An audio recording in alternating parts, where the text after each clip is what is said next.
Hi friends, ನಿನ್ನೆ ವಾಖಾಂಡೆ ಮೈದಾನದಲ್ಲಿ England ಮತ್ತು ವೆಸ್ಟ್ ಇಂಡೀಸ್ ವಿರುದ್ಧ ಒಂದು ಅದ್ಭುತ T20 ಪಂದ್ಯ ನಡೀತು ಅಂತ ಹೇಳಬೇಕು. ಟಾಸ್ ಗೆದ್ದು ಇಂಗ್ಲೆಂಡ್ ಅವರು ಮೊದಲು ವೆಸ್ಟ್ ಇಂಡೀಸ್ಗೆ ಬ್ಯಾಟಿಂಗ್ ಮಾಡಲು ಅವಕಾಶ ನೀಡ್ತಾರೆ. ವೆಸ್ಟ್ ಇಂಡೀಸ್ ಅವರು ಆಡಿದ ಮೊದಲ 8 ಬಾಲಲ್ಲಿ 7 ರನ್ಗೆ 2 ವಿಕೆಟ್ ಹೋಗುತ್ತದೆ. ಅಂಥ ಕಷ್ಟಿನ ಪರಿಸ್ಥಿತಿಯಲ್ಲಿ ಅವ್ರು ಏನು ಮಾಡ್ತಾರೆ ಅಂತಂದರೆ, ಆಲ್ರೌಂಡರ್ ಜಾಸ್ತಿ ಇದ್ದಾರೆ ವೆಸ್ಟ್ ಇಂಡೀಸಲ್ಲಿ.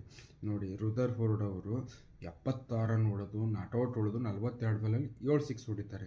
ರೋಷನ್ ಚೇಸ್ ಅವರು 34 ಹೊಡೆದರೆ, ಹೋಲ್ಡರ್ ಅವರು ಕೇವಲ 17 ಬಾಲಲ್ಲಿ 33 ರನ್ ಹೊಡೆದು ಅಜೇಯವಾಗಿ ಉಳಿದು ಅಂತ 11 ಓವರಲ್ಲಿ 83ಕ್ಕೆ 4 ಹೋದಂಥ ಪರಿಸ್ಥಿತಿಯನ್ನು ಅವರು 196 ಫಾರ್ 620 ಓವರ್ಸ್ ಅಂಥೇಳಿ ಫಿನಿಷ್ ಮಾಡ್ತಾರೆ.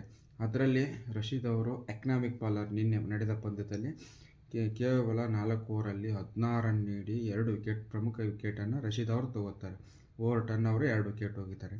ಈ ಪಂದ್ಯದಲ್ಲಿ ಒಬ್ಬರು ರುದರ್ಫೋರ್ಡು ಅವರೇ ಹಾಫ್ ಸೆಂಚುರಿ ನಟ್ಔಟ್ ಉಳಿದಿರ್ತಾರೆ, ಅವರಿಗೆ ಮ್ಯಾನ್ ಆಫ್ ದಿ ಮ್ಯಾಚ್ ಕೊಡ್ತಾರೆ.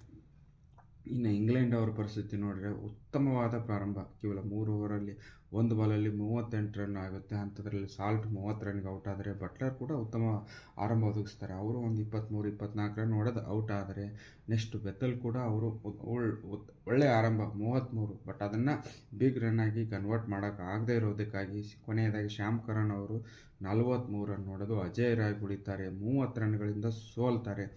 ನಿನ್ನೆ ಸ್ಪಿನ್ ಜಾದೂಗೆ ಇಂಗ್ಲೆಂಡ್ ಅವರು ಬಲಿಯಾಗ್ತಾರೆ ಅಂತ ಹೇಳಬೇಕು. ರೋಸ್ಟನ್ ಚೇಸ್ ಅವರು 2 ವಿಕೆಟ್ ಹೋಗಿದ್ರೆ, ಮೋಟಿ ಅವರು 3 ವಿಕೆಟ್ ಹೋಗಿದ್ದಾರೆ. ಹೀಗಾಗಿ ಇಂಗ್ಲೆಂಡ್ ಅವರ ಪರಿಸ್ಥಿತಿ ಹೇಳಬೇಕಾದ್ರೆ, ಮೊದಲೇ ಪಂದ್ಯದಲ್ಲಿ ಹೊಸದಾಗಿ ಬಂದಂಥ ನೇಪಾಳ ತಂಡದ ವಿರುದ್ಧ ಕೊನೆಯ ಬಾಲಲ್ಲಿ ಗೆದ್ದಿರ್ತಾರೆ ಅಂತಂದರೆ ನೋಡಿ ಅವರ ಪರಿಸ್ಥಿತಿ ಯಾವ ಲೆವೆಲ್ಗೆ ಹೋಗಿದೆ. ಇಂಗ್ಲೆಂಡ್ ಅವರು ಅಂತ ಏನೂ ಮಾಡೋಕ್ಕಾಗಲ್ಲ. ಅದೇ T20 ಗತ್ತೆ ಹಂಗೆ ಇರಬೇಕು. ಪ್ರತಿ ಬಾಲು ಅಲ್ಲಿ ಫೋಕಸ್ ಇದ್ದು ಶ್ರದ್ಧೆಯಿಂದ ಆಡಿದರೆ ಮಾತ್ರ ಜಯಶಾಲಿ ಆಗ್ತಾರೆ ಅನ್ನೋದು. ಎಲ್ಲಕ್ಕಿಂತ ಹೆಚ್ಚಾಗಿ ಆಲ್ರೌಂಡರ್ಗಳು ಪ್ರಮುಖವಾದ ಪಾತ್ರವನ್ನು ನಿರ್ವಹಿಸ್ತಾರೆ ಅಂತ ಹೇಳ್ತಾ, ಇನ್ನೊಂದು ಪ್ರಮುಖವಾದ ವಿಚಾರ ನಿಮ್ಮೊಂದಿಗೆ ಹಂಚ್ಕೋಬೇಕಂದ್ರೆ, RP ಸಿಂಗ್ ಒಂದು ಭರವಸೆಯ ಬೆಳಕು.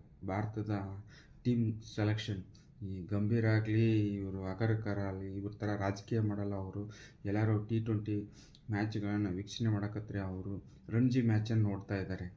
ಯಾಕಂದರೆ ನಮ್ಮ ಇಶಾನ್ ಕಿಶನ್ ಸೆಲೆಕ್ಟ್ ಆಗಬೇಕಾದ್ರೆ ನಮ್ಮನ್ನು ಓಜಿ RP ಸಿಂಗ್ ಅವರೇ ಪ್ರಮುಖ ಕಾರಣ ಅಂತೇಳಿ ಒತ್ತಿ ಹೇಳ್ತೀನಿ. ನಮ್ಮ ಸಮಿ ಅವರು ಕೂಡ ಉತ್ತಮ ಪರ್ಫಾರ್ಮೆನ್ಸ್ ತೋರಿಸ್ತಾ ಇದ್ದಾರೆ. ಅವ್ರ ಜೊತೆ 2 ಅವರ್ ಡಿಸ್ಕಷನ್ ಮಾಡಿದ್ದಾರೆ RP ಸಿಂಗು. ಮುಂದಿನ ದಿನಗಳಲ್ಲಿ ಅವರು ಇಂಡಿಯಾ ಟೀಮ್ಗೆ ಸೆಲೆಕ್ಷನ್ ಆಗೋದ್ರಲ್ಲಿ ಸಂಶಯ ಇಲ್ಲ ಅಂತ ಹೇಳ್ತಾ, ಈ ದಿನ ಭಾರತ ನಮೀಬಿಯಾ ವಿರುದ್ಧ 2ನೇ T20 ಪಂದ್ಯ ಆಡ್ತಾ ಇದೆ. ಗೆಲ್ಲುವುದರಲ್ಲಿ ಯಾವುದೇ ಸಂಶಯ ಇಲ್ಲ. ಅಭಿಷೇಕ್ ಶರ್ಮಾ ಅವರೇನೋ ಹುಷಾರಿಲ್ಲ ಅಂತಂದರೆ ಸ್ಯಾಮ್ಸನ್ಗೆ ಅವಕಾಶ